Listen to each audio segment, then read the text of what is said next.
What's up, Cougar Nation, and welcome again aboard the Hype Train podcast. I'm your host, Joe Wheat. That's at Joe27 on Twitter. As always, with my boys Hunter Miller and Trevor Levitt.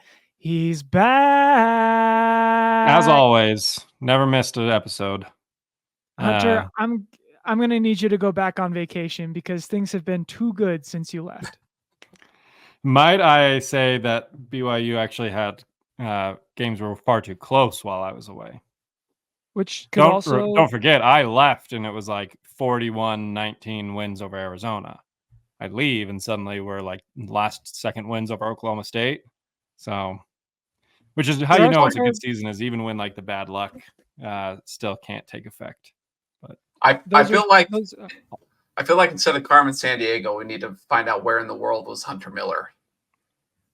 Give us a recap. I was all over the place. I was in multiple countries, multiple coasts, pretty much every time zone. So I went to Boston for 4 or 5 days. My wife's work, she had a store opening there. So any chance, obviously, I get to go out to Boston, I will take it, especially when it's paid for, or at least the hotels are paid for by her company. So I did that. Went to a Boston Bruins hockey game. Electric. They lost, but it is what it is. All the good vibes that I had, or all the bad vibes that I had, on football teams in past years, have now been moved over to my hockey teams, which is unfortunate. That I've decided to be a fan of the two most penalized teams in all of the NHL, and also the two teams that can't score on the power play to save their life. Although the Bruins did rebound nicely last night against Toronto in overtime.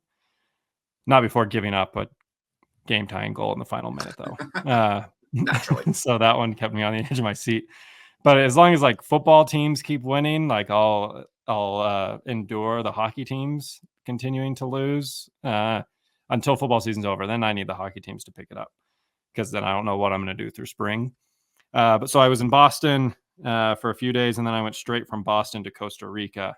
And I was in Costa Rica for another 5 days, watched the BYU Oklahoma State game on a VPN on my computer, plugged into a TV, where I had 8 of my coworkers all huddled around to watch the BYU game. It was awesome. I did not expect when the trip began that I would be jumping for joy, hugging my company's CXO and his son.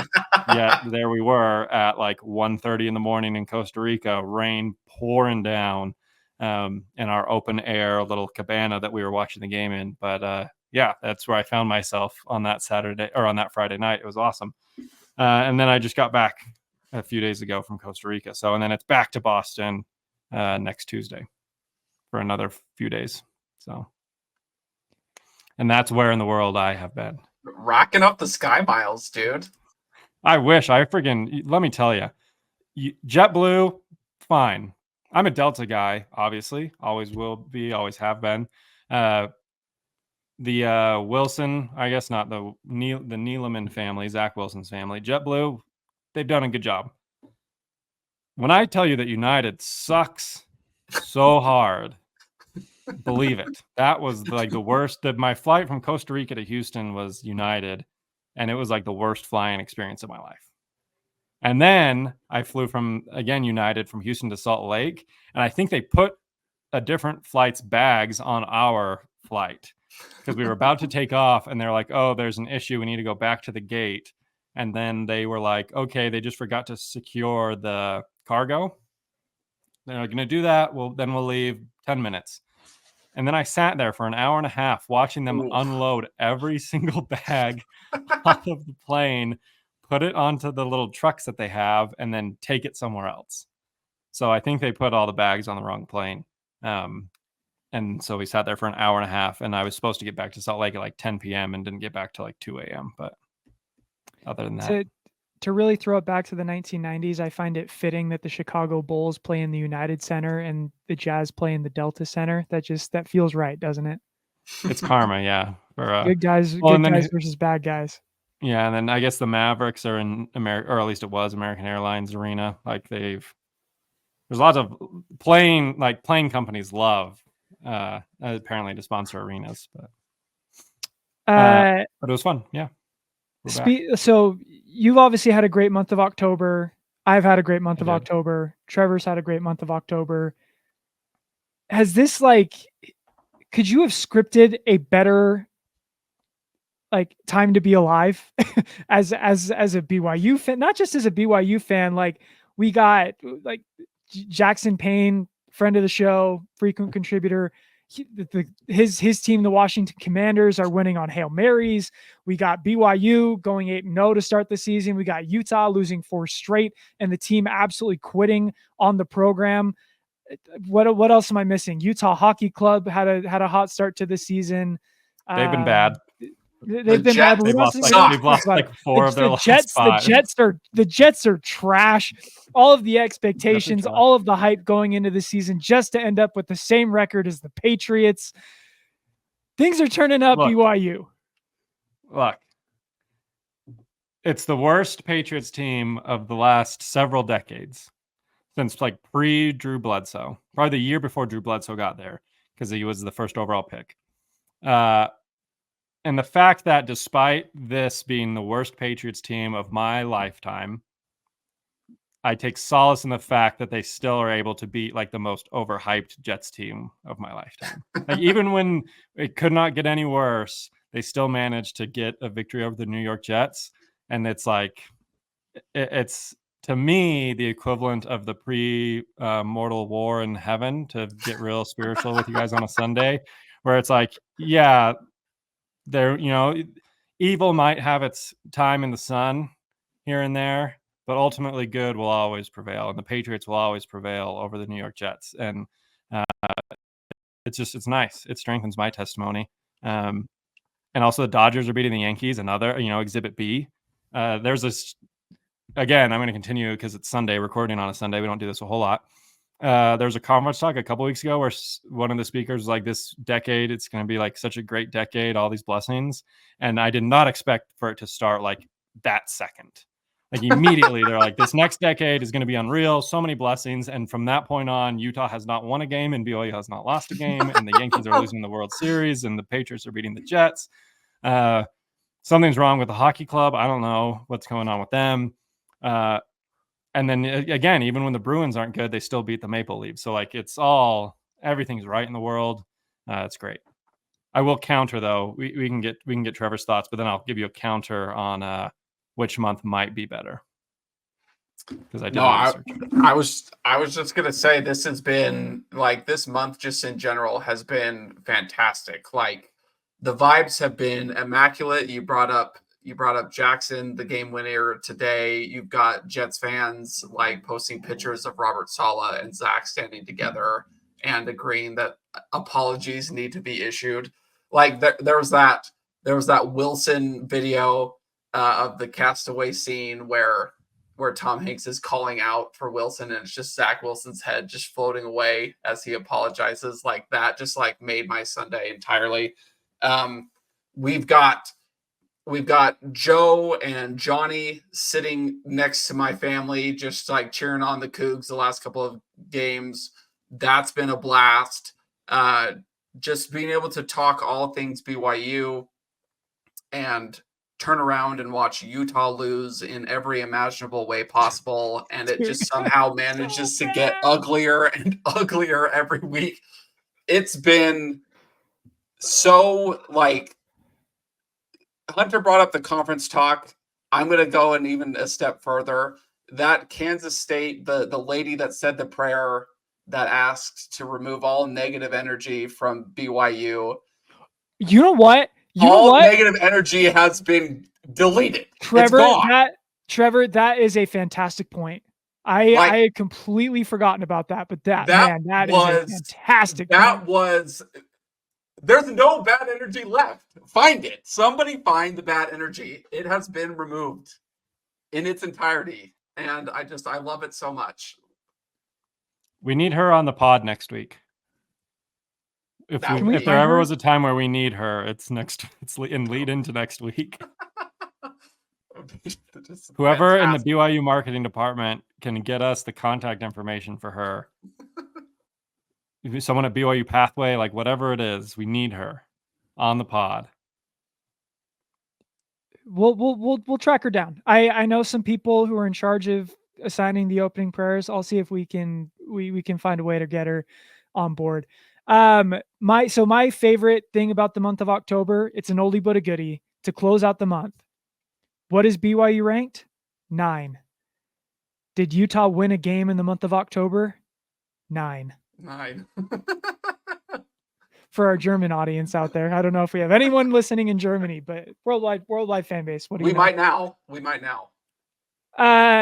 Vibes are great. I would say the only month that can rival this might be No Loss November in 2021. But even then, like, I mean, Utah was winning conference championships back then. That it's hard to counter this. But Hunter had a good pick for a month that might have been better. Yeah. So my one hang up on this being like the best sports month ever is the fact that the World Series is the Los Angeles Dodgers versus the New York Yankees, like the two evil empires clashing. Now, that being said, like Dodgers obviously by a billion. My dad's a Dodgers fan now. I think we've talked about how my dad became a Dodgers fan, but with Utah being as bad as they are, it's a worthy sacrifice to he needs something to let the Dodgers be good. But it can't be the best sports month if the New York Yankees are playing for championships. So my counter, if they get swept on a national stage with that roster? We're off to a great start. Like game 1 was perfect. Like it needs to be like a game 1 scenario, like every game, I think, for that to counterbalance. But at that same time, that means the city of Los Angeles is getting a championship. Also counter would be the Los Angeles Lakers are 3-0. So my backup, the hat that I will throw into the ring here is October of 2013. For those of you who may not remember 2013, the month of October, because it was 11 years ago, BYU was 4-0. Utah, I think, was 1-3. Went 1-3 that month. And the Boston Red Sox were winning the World Series months after the Boston Marathon bombings. That will be my counter, where it's like not quite 0-4 like Utah was this month. But you did have an undefeated BYU team. You did have Utah with a losing record. And instead of the Yankees in the World Series, you had the Boston Red Sox winning the World Series. So that's my, that would be my counterpoint to maybe saying this is the next kind of month that comes to mind. Was that the same year that David Ortiz hit that homer to tie it? Yeah, that was the David Ortiz. Torrey Hunter jumps over the wall and the iconic photograph of like the security guy. Like, yeah, vibes are pretty good. Yeah. That's a good one. Vibes were great. Vibes were so good that year. I was a senior in high school. It was like fall going into my senior year of high school. So like, it was just a good time all around, you know? I forgot that was after the Boston bombing too. Yeah. Wow. What a run for that city. That's crazy. I was like, you guys would have been on your missions that year. Yeah. That was my first year of college. That was the year I was watching Taysom Hill run all over that Manny Diaz defense at Texas. Yeah, I was gonna say it was the Texas game was that year. Did we cover the Utah Hockey Club enough? They stink right now. Is that enough coverage for our friend College Football Home? Yeah, a good friend of the program, College Football Home, has been frustrated with the fact that while I was not on the podcast, there was no hockey talk. So yeah, I mean, I don't know how much like hockey talk we're expected to give. I talked about the fact that they freaking give up the like penalties every couple of minutes. They can't score on power plays. Incredibly frustrating. They've lost 4 of their last 5. Hopefully get on track. I think they face, who do they play tomorrow? I know it's one of the winless teams, maybe San Jose Sharks, I believe is tomorrow. So hopefully they can get back on their winning ways because they started the season 3-0. Yep, Sharks coming to town. I will be at the Utah Hockey Club game on Wednesday against the Calgary Flames. Flames actually off to a pretty good start this year, but and then next week I will also be watching the Calgary Flames, however, in Boston. So a couple of Flames games coming up on the docket for me. But if you say hi, hopefully if you see Greg Rubel, say hi. That's it. That's his squad. That's true. He probably will be at the game on Wednesday, huh? Because he's a big Flames guy. it's not great right now. It's obviously a young team. I'm far more frustrated with the Boston Bruins. You can see, like, if you're watching on YouTube, I got the Bruins Meth Bear hat going on. I got my Jeremy Swayman Bruins jersey on the wall back there. Bruins far more frustrating because, like, this was supposed to be the year where, like, their defense was going to be their defense got bigger. They were supposed to be like tougher down low, kind of by the net and in the defensive zone. So the fact that they are really struggling, allowing, it seems like every team is able to get to the net and get to Swayman without a lot of pushback. Swayman, one of the best goalies in my opinion, so he's holding his own and he's doing his best. But Bruins far more disappointing relative to expectations than the hockey club. Hockey club's young, like it's going to be a roller coaster. You're going to have winning streaks, you're going to have losing streaks. So like that's to be expected territory, but Boston, not so hot. So, and that's the Hockey Minute.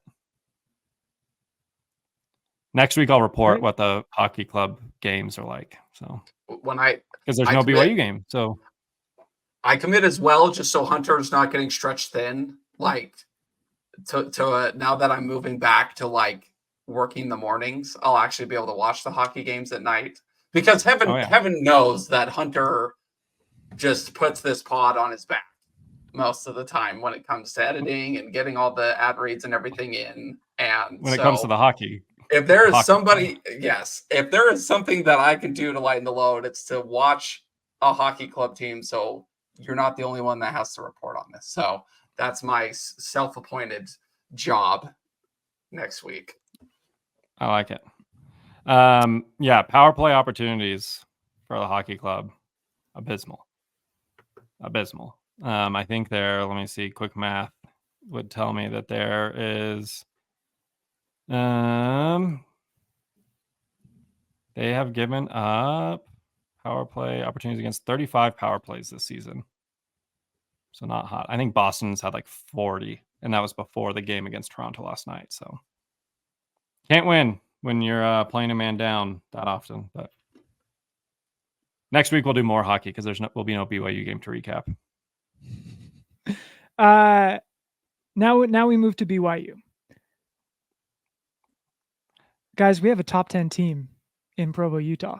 Are we a football school again? Are we there? Are we both? We are. BYU basketball also won their secret scrimmage.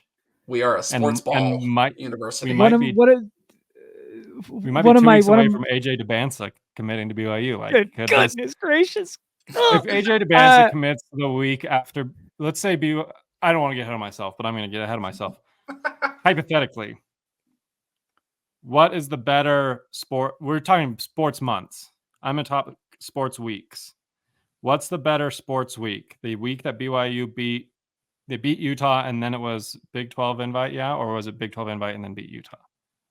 Big 12 invite beat Utah. Okay, Big 12 invite and then beat Utah. Or, I mean, I know what your answer is going to be, but hypothetically throwing it out there. Or BYU beats Utah and then the following week AJ DeBansa commits to BYU. That. Because like the second one, honestly, because like getting the Big 12 invite like opens the door for everything that's happening right now. So like can't overstate how big that is. The step in the progression and you ended the streak. Like that was like the closing. That was the closing of the old era of BYU sports. Right now, if you go 9-0, year 2 in the Big 12, probably going to be playing for a conference championship at that point. Mm-hmm. And then you land the number 1 basketball recruit in the country, considered by some to be the next LeBron James. Like that's pretty epic. I mean, he could be the face of Nike basketball, like once LeBron and Kevin Durant retire. Like he could be the guy. Like it's him and Cooper Flagg are the 2 best American basketball prospects of the last 10 years. And I might even say that like I think AJ they're probably both better than Zion. And like AJ probably has like more like brand, like could be the bigger like star. Like regardless of talent, like which player ends up being better, but like Cooper Flagg, like let's face it, like white guy from Maine with a New Balance, sneaker deal, or like AJ DeBanza, Nike, coming into the league. There is an schools. Like there is an argument that the moment he steps on campus, he's the most culturally relevant BYU athlete since Jimmer, and maybe even more than Jimmer. Well, until he's name dropped in a Lil Wayne song, I will say Jimmer takes the edge. But yes, fair point. How hard will it be to rhyme DeBonsta? That's what I want to know. Who's gonna DeBanza, take DeBanza, that? you'd have to do like the Ansa. Okay, yeah. Yeah. Bars. We'll work. Look, We'll if Drake needs another Kendrick, ghostwriter, that one was free. I'm available. That one was free. The next one will cost you. Vibes are so high. I mean, we should probably talk about the UCF game a little bit. Like, we're kind of at the point. As I'm writing my takeaway article today for Sports Illustrated, I'm finding myself having fewer and fewer takeaways and fewer interesting things to say, because things are just so good and they've been so good for so long that I'm just writing the same exact thing every single week. It's like, how many times can you write the offensive line was excellent, the defense forced 3 turnovers, they are 4th in the nation in pass efficiency defense? Like, this is all stuff I've been talking about for the last 8 weeks. And so it's kind of like, mine's a lot more simple. How many consecutive weeks can my takeaway just be this rocks? Yeah, no, it's like, we're kind of getting to the point where usually at this point we have uniform drama that we get to talk about, but there's no uniform drama because BYU's just putting out banger. They're after all banger bangers. after banger every single Haven't week. thought about the uniforms once. So I guess give me a couple, give me a takeaway or something from the game. I have my own that I kind of want to talk about, but I want to get your guys' take first. What was your takeaway from BYU's win over UCF? Start with you, Trev. Yeah, this team is not going to be surprised by anyone. They're not going to underprepare. They're not going to overlook. Like, I think in years past, we've seen BYU teams, and we've heard it from players in the locker room, like some coaches, that players weren't taking games seriously. And then what happens? Like, they get caught off guard, they start slow, and they lose. And I found it interesting, like this week, I'm getting more and more nervous before every game because the pressure's mounting, right? And this, frankly, if this BYU team takes it and finishes the job all the way, this would be the first BYU team that I've seen go undefeated. Like, this is 1984, almost 96, right? They didn't finish the year undefeated, but this would be the first time ever that we've seen BYU finish the job.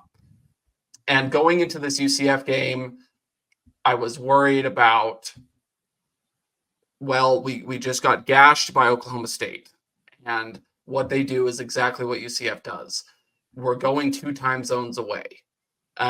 Whatever the case may be, RJ Harvey's probably the best running back in the Big 12 outside of Ollie Gordon.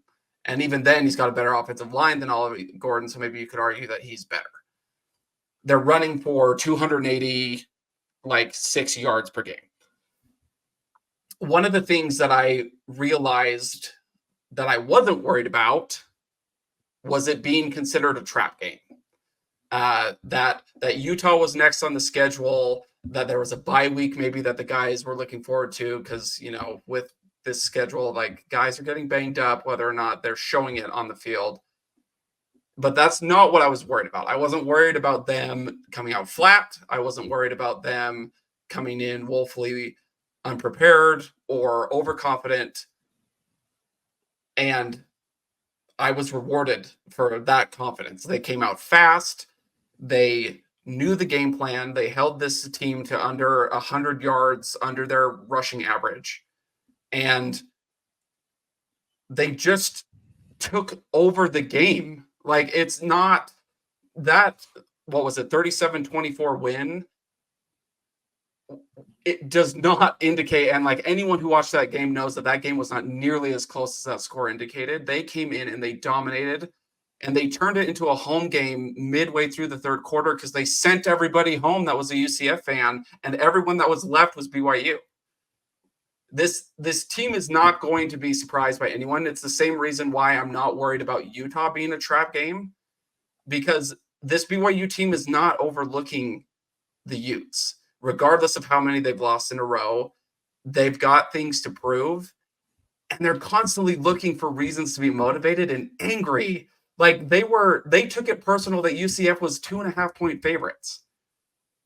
Like that tells me like Vegas, neutral side or otherwise, they think BYU is going to win, but because it's in Florida, they're going to give it to UCF. 2.5 points is not that much, but it's a lot in the eyes of these players, and it meant something to them, and they showed it. Like they were angry, and so that was my biggest takeaway: is there's not a single team left on this schedule that BYU is going to go, oh, we've got this, we don't need to show up.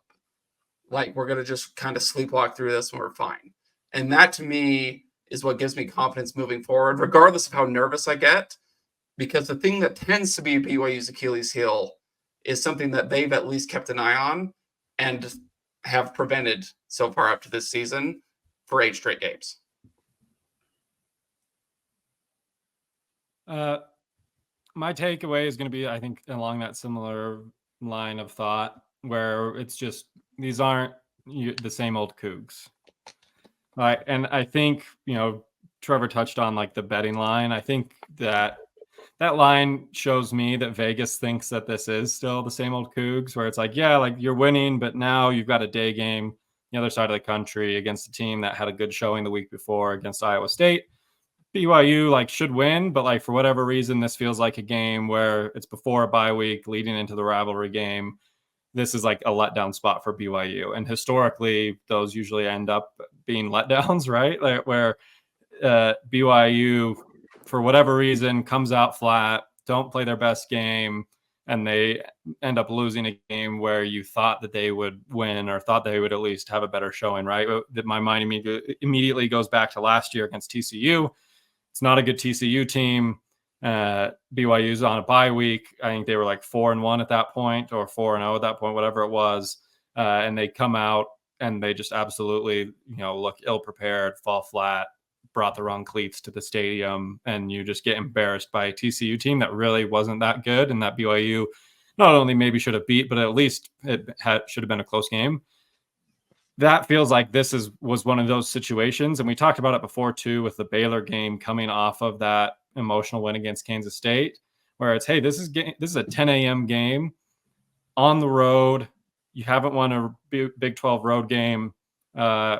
You just had a big emotionally taxing win over Kansas State. How do you respond to that? And in these situations where historically BYU maybe doesn't come out and have their best showing, BYU maybe comes out of the gate slow, doesn't look prepared, doesn't look like they were really, ready for this game, has not been the case in either of those situations. Like Baylor ended up being a close game at the end, but like BYU came out of the gate firing that week. This week against UCF, they jump out to a 17-0 lead, and UCF kind of starts to make a comeback. They make it 17-10, and you think, okay, there's 30 seconds left in the half. BYU probably not going to score. They'll run out the clock. They'll go into half. UCF gets the ball to start the second half. The battered fan in me is thinking like this could be a tie game.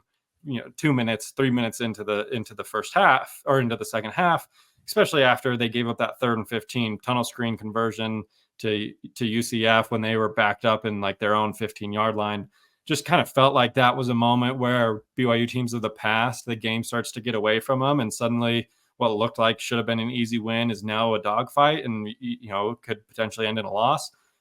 But it's not the same old Cougs this year. It's not the same team. It's not the same style that we're used to seeing. It's not the same results that we're used to seeing. It's completely new and completely re-energized, and the players have bought in. And I think the entire program has really bought in and rallied around what is happening in Provo. Gus Johnson kept saying in the Arizona broadcast, like something special is happening in Provo. And I think the players believe that, and the players have bought into that, where, hey, we didn't have a good showing. You gave up a huge run on UCF's first scoring drive to make it 17-7. Then you come out and they get a field goal on a big, chunk. I think it was a chunk yardage passing play. And then 30 seconds before the half, what do? And the fact that they went out and tried to score and actually did score, I think was telling that like, this is not the same, BYU program that we've been watching for the last decade plus. And they are, they're out to prove something. If I'm going to nitpick, I wish they would have not put the backups in with 9 minutes left in the fourth quarter and given up 2 essentially garbage time touchdowns. Like the first one wasn't garbage time, but it was against a lot of the backups. And I thought that in these situations and, coaching staff, for whatever reason, I know Kalani is the nicest guy in college football and that he's not ever going to run up the score, but you can not run up the score while still not letting the other team score. And I wish they would have kept that, because I do think that a 37-10 victory looks a lot better than a 37-24 victory. And maybe you talk about, well, BYU should be ahead of Notre Dame, or shouldn't they be ahead of Notre Dame? I think you need those style points in situations like this, where it's like, you got the game in hand. Like, let's make sure the game doesn't look closer on when reporters check ESPN than the game really was if you were watching it. And so I wish they would have not given up those 2 touchdowns, maybe kept the foot on the gas a little more, especially just like I said, on the defensive side of the ball. Offense, you can run the ball. You don't need to be slinging it. You don't need to be actively trying to score touchdowns.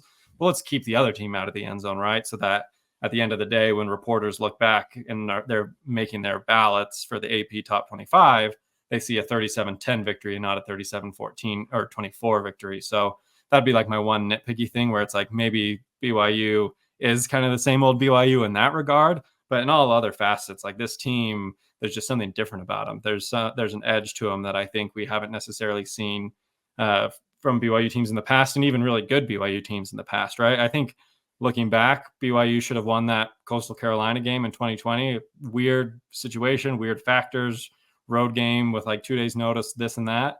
But I think that was a better BYU team than it was a Coastal Carolina team.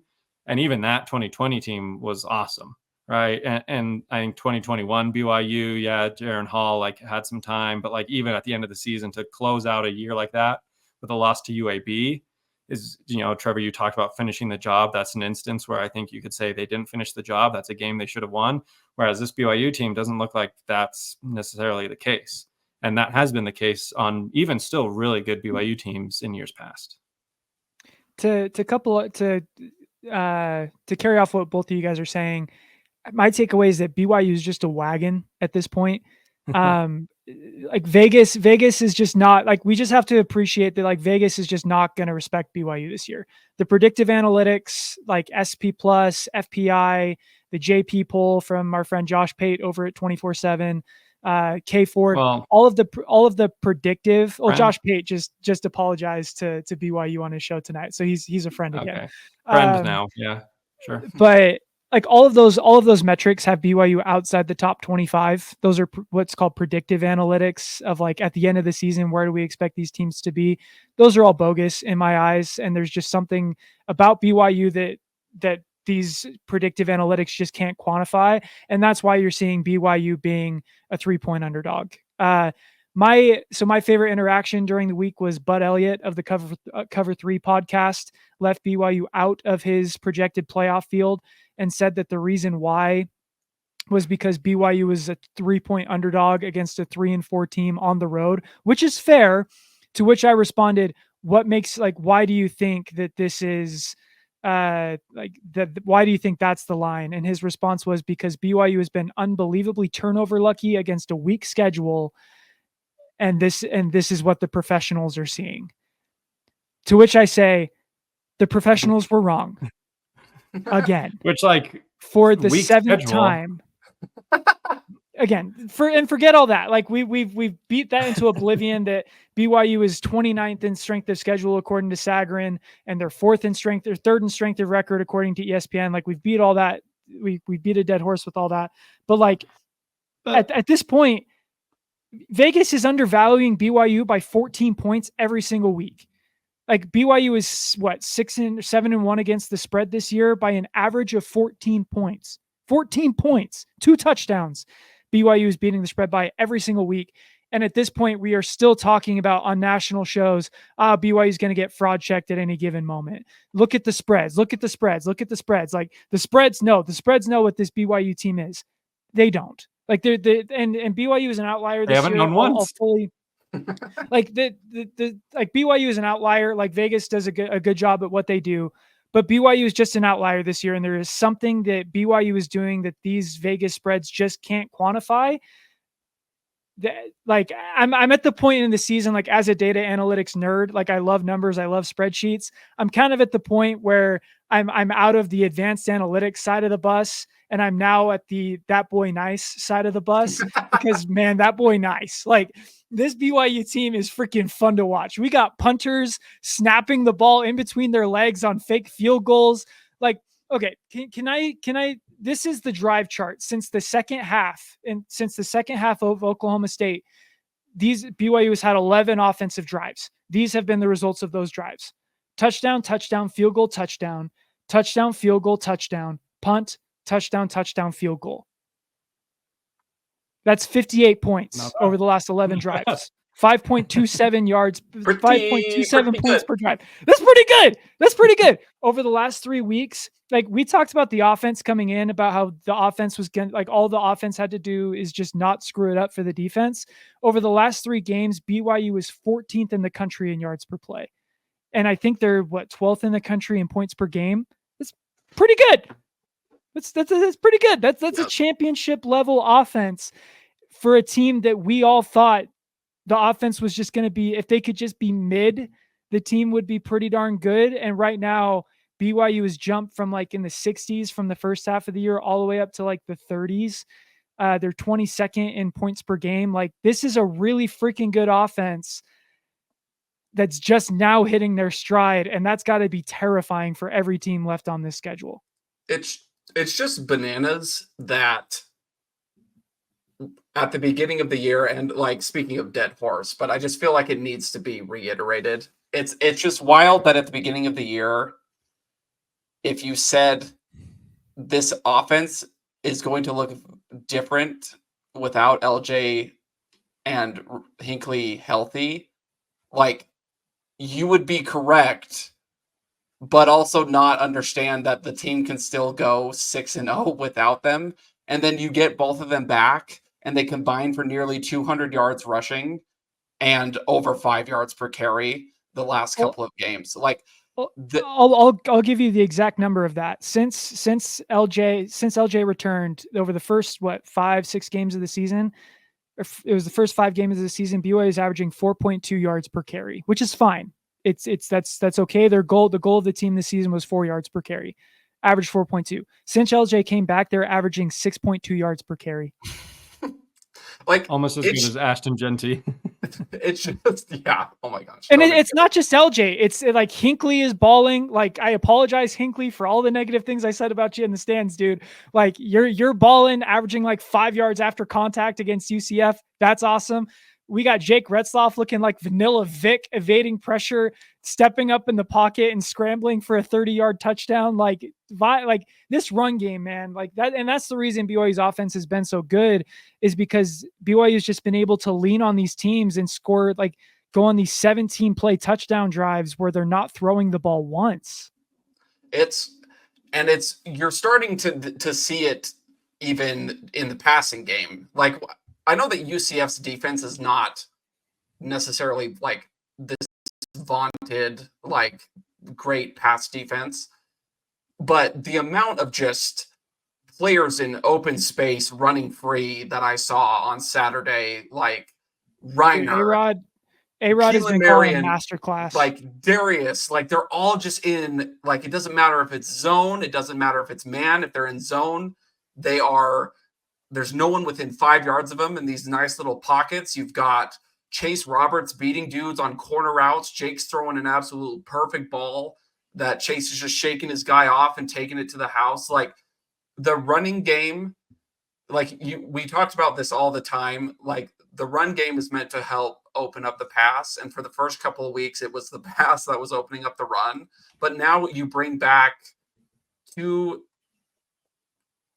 big time running backs in Ropati and LJ Martin, and all of a sudden, everything is working. Like everything looks really good, and it just has me. I just don't know even if the offense is like actually peaked yet, but it feels like it's getting there, and it's just so much fun to watch. And my one little nitpicky thing, Hunter, you brought up the the 2 late touchdown scores. My one nitpicky thing is that everything is going really smoothly. And shout out to my mom. We talked about this at family dinner earlier today. But when we are up 34-10, can we stop running quarterback power? Like, is that Jake has been really good. And so please keep him upright. Like, we don't need him running anymore, especially when you got you're handing off to Ropati and LJ and they're just ripping off, 5 to 8 yard runs per carry.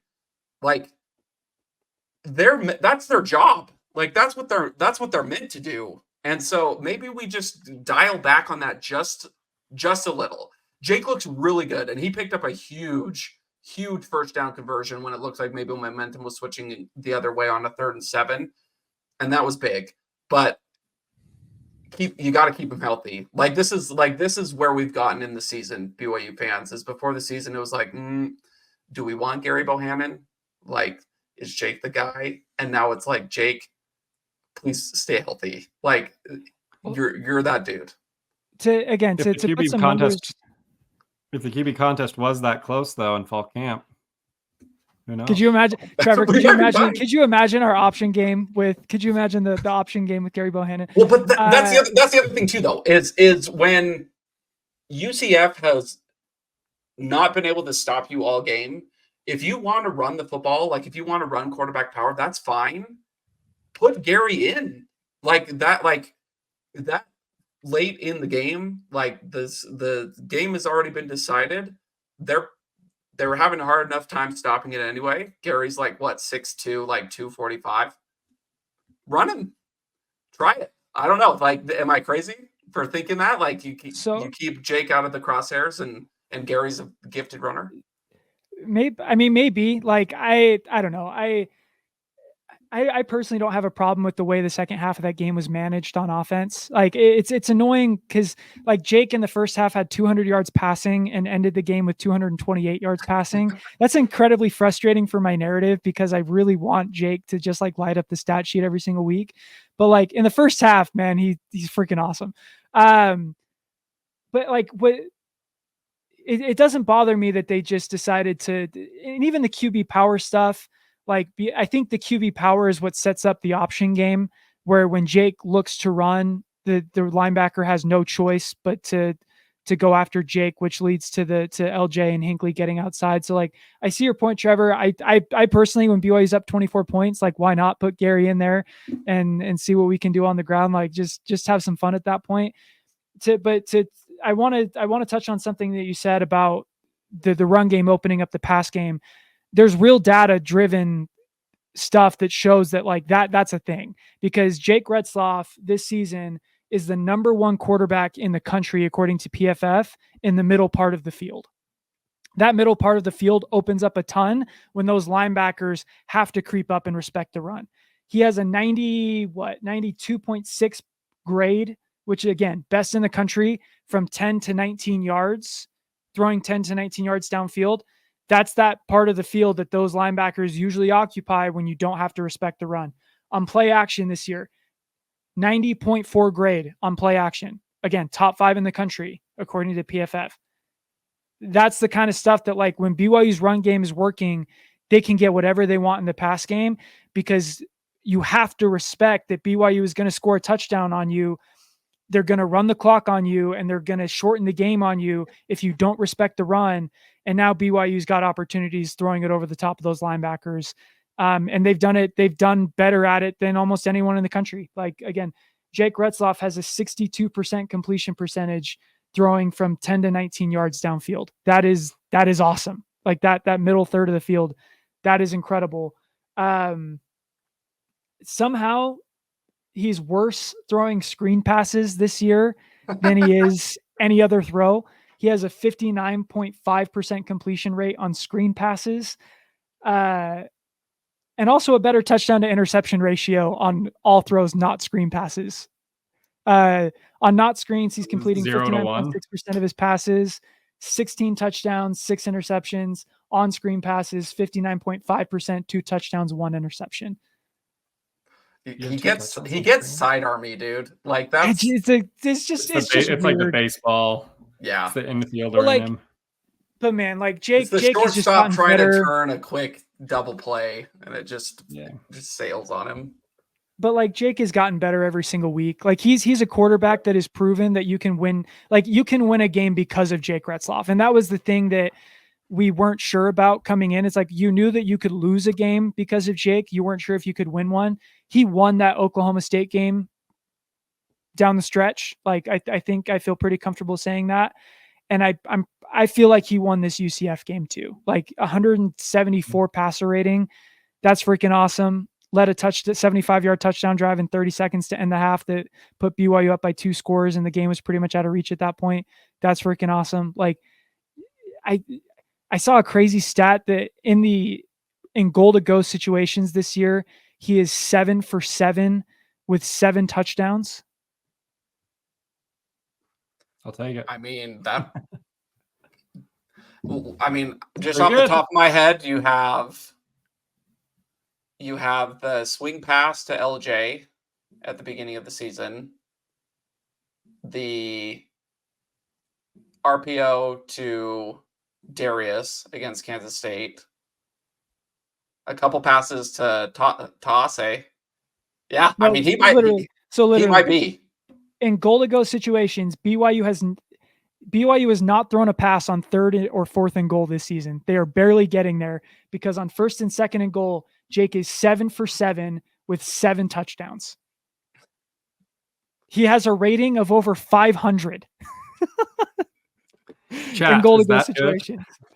Take that for data after that stupid RPO against Oklahoma last year. He is this year he has been so much better than I ever thought he could be. Would you trade one of these 7 touchdowns for a touchdown on that one? 100%. I wouldn't trade a touchdown for a pick, maybe, but dude, he's just been so good.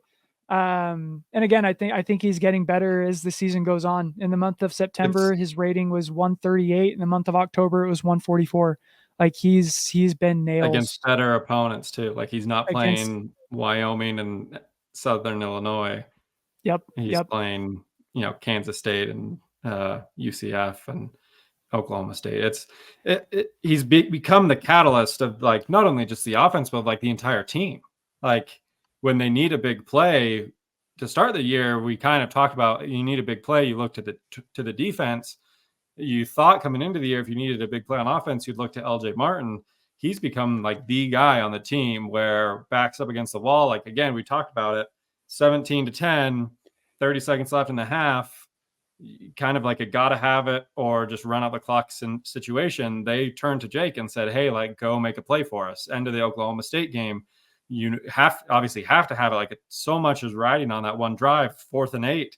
And they, you turn to Jake and you count on him to make the play. And to his credit, he's made the play pretty much every single time this season. So it's been awesome. We tweeted it out from the hype train, like his improvement from last year to this year is going to be taught in BYU classes for the next 100 years, where it's just going to be a crash course on like, here's how to improve your whatever aspect of your life you're looking to improve, the way Jake Retzlaff improved his quarterbacking skills over the course of one summer with some trips to Newport Beach sprinkled throughout. So it's been awesome. To his credit, he's made just about every single BYU fan absolutely eat their words and look like non-ball knowers with every single throw he's made essentially since the SMU game. So hats off to him, man. Like it's been awesome. I still don't like, it's so interesting. I'm curious to see, first how the rest of the season plays out, but then how the talks of Jake Retzlaff play out over the next several years after the season, and how he's talked about amongst BYU fans, and how he's talked about, just on debates amongst friends and amongst fans, right? Like, and this is getting really far ahead of ourselves, but it's a bye week, so like this is what that week is made for. But like, is he a better quarterback than like Jaren and Zach, or maybe even like Taysom Hill? But So considering what he's done this season, and considering what BYU has the potential to do this season, like where do you put him amongst the pantheon of BYU quarterbacks? Like, should BYU continue to trend the way they've been trending over the last 8 weeks? Like, it's just an interesting thought, right? Because I think on paper, and if you just look at the film, you're like, well, yeah, like he's not like up there with the Zach Wilsons. He's not up there with the Jaren Halls. He's certainly not up there with the McMahons and the Youngs and the Detmers. But then, he's doing things, and initially it was having Coy Detmer, maybe. Yeah, like last year he was in a Detmer conversation, just not the one you wanted to be in. But now it's like, should they, really keep this train going? You kind of have to put him in those conversations, don't you? I mean, like we're not gonna like, we don't have to have the conversation right now because like it's all hypothetical, but we're not gonna have the conversation. But if we had to have the conversation, where are you putting him? Right? Like, I mean, it's such an interesting thing. It's definitely a postseason conversation to have, like, once we see how everything plays out. But again, like, prisoner of the moment, where things stand right now, I have a hard time putting him ahead of Jaren and Zach. I probably put him ahead of Taysom. Like, again, Taysom, best ability is ability is availability. Taysom was never available, and Jake Retzlaff is by far the superior passer to Taysom Hill. But like, just the numbers, like he's on pace for 34 total touchdowns over a 13-game season. That's up there with Jaren and Zach's best years. I think Zach had 43 total touchdowns in 2020. Jaren was probably around like 36, 37 in 2022. But like, let's say BYU makes the Big 12 championship. We won't even say that they like win it, anything like that. Just like makes the Big 12 championship. He's a legend. Like at that point, but like, is he? He's top. I think he's top five in the last 25 years. We're talking all time though. All time, top 10. Like I think you've got to put him over Jaren if they make the Big 12 championship. Because like Jaren was awesome, but like, aside from 4 games in 2021, like what's Jaren's like marquee hang your hat kind of moment? Right? I mean, the argument for Jaren was getting drafted and his record against P5 opponents. Jake is, I mean, Jake's record against P5 opponents this year is undefeated. So like, do you put him above John Beck? Do you put him above Max Hall? Wins aren't a quarterback stat. So I'm a firm believer that like Jake's going to get credit for that SMU win. He probably doesn't deserve credit for that SMU win. But but I think it's so. But like, we just talked about him, like his improvements, becoming the catalyst of the offense, becoming like the guy. If you're the guy, and just like the way BYU treats and talks about quarterbacks, just with their history. If you're the quarterback of a BYU team that does something special. So BYU makes the conference championship game, assuming they beat Utah, 11-1 record. Is that what we're talking about? Like, is that the hypothetical we're talking about here? Because like the list of quarterbacks that have led an 8-0 start in BYU history is Gifford Nielsen in 79. Robbie Bosco in 84. I don't think Ty Detmer did in 1990. Zach did in 2020. Zach did in 2020. Brandon Doman did in 2021. 2001. That's the list. That's the list of quarterbacks that have led an 8-0 start in BYU history.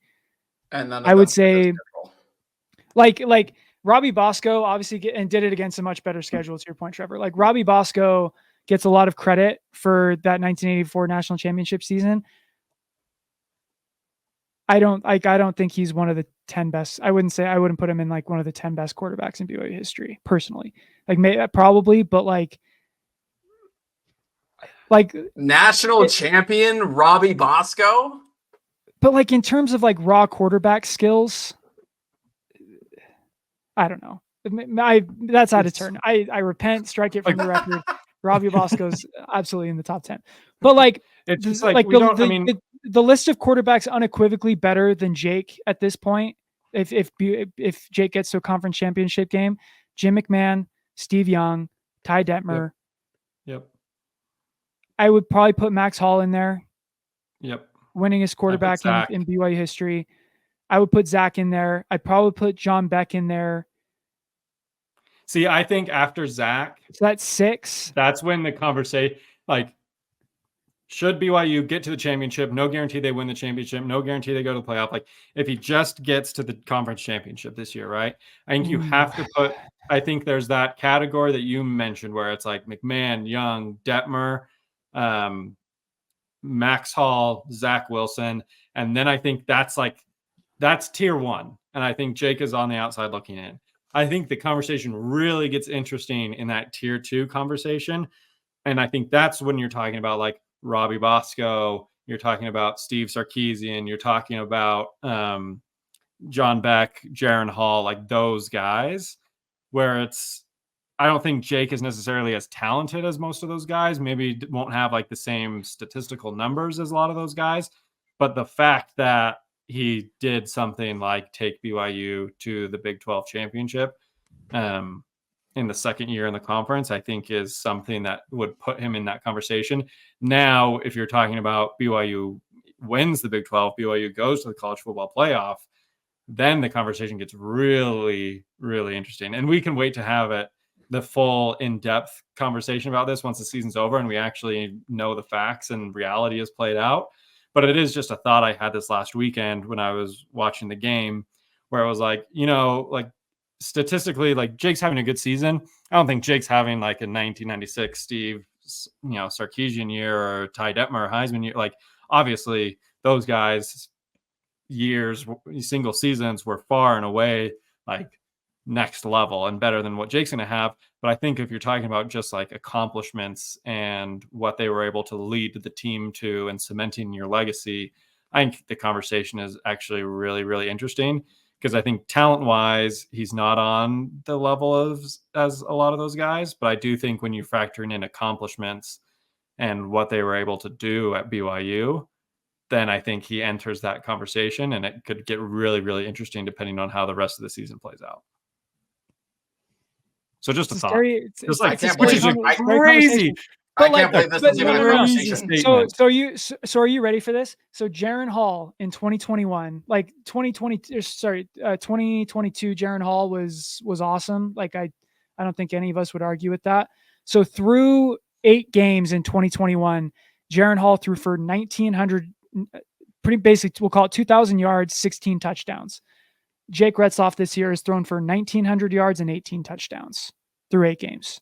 So like we all agree Jaron Hall was awesome in that 2021 season. Like pretty good. We're trending that way. Like it's just a shame that like those first 4 starts for Jake are going to cloud some of the narrative around him because like those were 4 games that he never should have played. And he's played well enough this season that it's like, I almost want to just strike those from the record.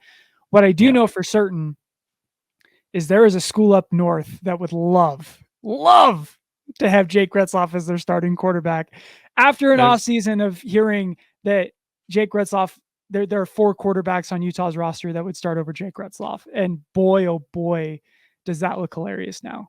I've come There's to a school up north. Sorry, I was just going to say there's a school up north that probably would also love to have Gary Bohannon as their starting quarterback. Yeah. There's probably there's 2 schools north of Salt Lake in actuality that would probably love to have either one of them. So yeah. Go ahead, Trevor. So sorry, I just want to say one thing about that. This season, Jake Retzlaff, according to PFF, is the 2nd highest rated quarterback in the Big 12. The 2 lowest quarterbacks in the Big 12 are Isaac Wilson and Cam Rising. That just feels so good. And that to me, like, I don't know if it really matters who's back there for Utah right now, because like They're just Brandon Rose came in and looked exactly the same. Like, he started like 1 for 6. He ends up throwing an interception. Like, I just lose the game. Like, I just don't. I saw a Utah fan say about Brandon Rose. Brandon Rose came in to provide a spark. That spark was provided, even if it didn't last very long. Like, that was the most positive thing they could say about Brandon Rose. It's like that 1 for 6 start. The spark. It didn't last long, but it was there. The spark wasn't even him though. Like, the spark was a pick on a poorly thrown ball from Houston that ended up in a Utah defender's lap that put him at the 25-yard line that like ended in like a Mike Bernard like 15-yard touchdown. Like, none of that was actually the quarterback.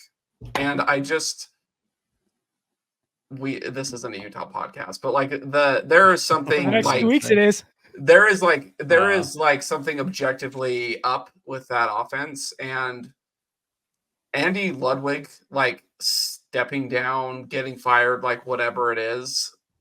Like, I've had a couple of people like tell me that he actually legitimately stepped down and like basically wiped his hands of the whole situation. Like, I've done everything that I can and just Kyle walked Whittingham out. is getting there too. I just like, there is something off there, and I'm just not sure if it's like a quarterback fix away. Dude, it's the entire team, dude. It's not just a quarterback. Like, Micah Bernard is standing at the press conference yesterday after the game and someone asked, like, what's the problem? And he goes, I'm not going to answer that. I know what the problem is, but I'm not going to answer that. Like, just vibes are so bad. Like, Whittingham walked off the field before the fight song was over. Like, while the team was still out there, Whittingham walks off the field. It's just like, if BYU loses to Utah this year, that will be more painful. No, stop! I'm stopping you right now. Okay, yeah. We're not going to put that. We're not going to put that out. This is not a Utah podcast, and we're not putting that out into the universe. Okay, so last thing I want to say about football, and I want to ask you guys this question: has the current coordinator situation, have they done enough this year that all of them need to be extended after the season?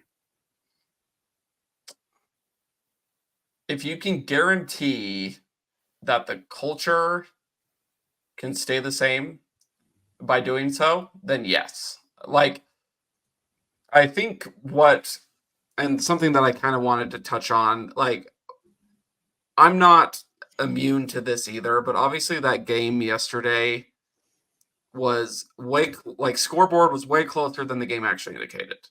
And we've talked about it here. It's all over on Twitter, but Kalani, the nice guy, he's not going to run the score up, like, whatever. The culture that has them 8-0, a part of that is him not running the score up. And like, if I have to have 8-0 and close games that should have been blowouts, then. And it wasn't like 13 points. Like, how many times has BYU beaten a P5 team by 13 points in the last? Don't threaten me. Don't threaten me with a good time at 8-0 and only beating teams by 2 touchdowns. But Aaron Roderick seems to be kind of on board with that, and Jay Hills and the defense seems to be on board with that. And if you can maintain that level of culture, then I think you keep everybody. If you feel like the culture can remain the same regardless, then I guess Kalani can do what he needs to at his own discretion. But personally, right now, if it ain't broke, like, don't touch it. Like, just leave it alone, bring everybody back, and work on that culture that you've been developing. That like, we keep referencing Hema. Just like, it's here, and this is what it's producing. The answer is yes. Even though I kind of like the chip on your shoulder, something to prove edge that BYU seems to have this year, both coaching wise and on the field. And I think part of that goes away with giving them extensions, right? Like I think part of the reason that they're so fiery and, playing with that edge this season is because I think players feel like they were counted out, right? Like Jake's famous thing of being the worst rated quarterback coming into the season in the Big 12 and posing for photographs with that ranking. I think the players felt disrespected, but I think the coaches probably felt a little disrespected too, that they hadn't gotten an extension coming into the year. And I know Kalani and A-Rod have been wanting one coming into the year. So I think part of that has to do, like part of the success has to do with playing with that edge. And I'd hate to take that edge away. But at the same time, like they've obviously deserve an extension, and you should reward your coaches with extensions and take care of them when they're producing at this level. So the obvious answer is yes. But there is like that tiny part of me that's like, nah, like keep them hungry, hungry dogs run fast. Keep that edge, keep that motivation, right? But like unequivocally, regardless of what happens kind of from here on out, like I think it would take an absolute utter collapse for me to sit here at the end of the season and be like, no, I wouldn't give them an extension, right? So it's so funny, like the difference a year makes, because last year we were talking about how bad the culture was, and this year I think BYU is winning because of culture. Like when I look up and down the roster, this is why the national narrative surrounding BYU is that they're going to get fraud checked at any moment. It's because the talent isn't at the same level as like an Ohio State or an Oregon. Like no one expects BYU to compete with those teams, yet they're still coming. And honestly, like the spread shows that they don't expect BYU to really compete with the teams that they're playing week in and week out. Like there's not like that first round Puka, Fred Warner type talent. Like I think Jack Kelly's pretty good, but he's kind of been a no-show the last couple of weeks. I think Isaiah Glasker's really good, but like, again, like that high level NFL talent isn't quite there. So I think this year is mostly coaching, and you can chalk it up to Jay Hill all you want. Jay Hill does not explain the offense going from 100th in scoring offense to 22nd, 100th last year to 22nd this year. Jay Hill does not explain BYU's offensive line averaging like 0.5 yards before contact in the run game last year to in this game against UCF, they got 4 yards before contact. Like that's not something that can be described by Jay Hill. Like you can say Kalani is only as good as his coordinators all you want, but if BYU wins one more game, that will be the fourth set of coordinators that have won 9 games under Kalani Sitake in his tenure. Like that's the fourth different set. At a certain point, it's Kalani. And so like before the season, like again, we've had a lot of talks off air about Kalani and some on air talks about Kalani. I have completely come back to the other side where I think that Kalani is the perfect man for the job. And I think BYU is going to be in good hands with him, regardless of what the coordinator situation is, because we saw BYU win 10 games twice with Elisa Tuiaki as a defensive coordinator. So I like to further the Kalani propaganda. Since 2020, BYU is 11th nationally in win percentage, ahead of schools like Penn State, Washington, Texas, and Utah. He's had 13 players drafted into the NFL since 2017, which is more than any coach since Lavelle. Granted, that's only 2 coaches, but it's still pretty freaking good. I would argue that he's, again, this is blasphemy because of Lavelle, but in terms of win percentage, he's the best big game coach in BYU history. He's won 40% of his games against ranked opponents, including 7-7 since 2019, which is 12th nationally over that span.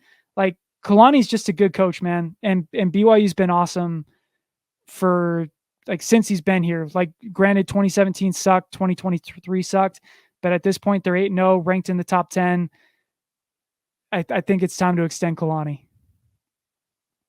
If BYU beats Utah in 2 weeks, does Tom Holmoe rip open his suit jacket with an Extend Kalani t-shirt after the game again in the locker room? Please. I mean, if he did it after Idaho State or whatever in 2018, he should do it after a Utah win. But yeah. Yeah, I mean, I'm on board. Whatever you got to do too this offseason to keep Jay Hill.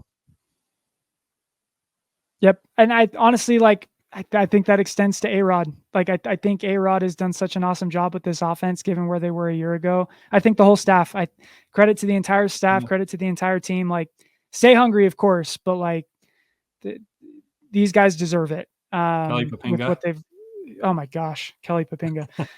Just vibes are great, man. Like, do whatever it takes to keep this in place, because in the modern age of college football, this is how BYU is going to have to win. They're going to have to win with culture, because talent and with NIL and the transfer portal is going to be hard to come by. You got to be able to win with culture and guys that love to play for each other, and that's what we have this year. So with that, we got a bye week. Basketball season starts up next week, and we got 2 weeks to the Holy War. I think we're doing 2 pods next week, all right? So we discussed. Because with this, I don't know. This is episode 98. We got episode 99.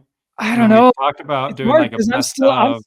I'm still not scared. I'm still not effing scared. Like, hey, I mean, on the 100th episode after a Utah win, but by all means, but I guess with more planning and more talks to be had, if we want to do a best of, hype train reminiscent episode for episode 100, or if we save that for after the Utah game, but we'll see.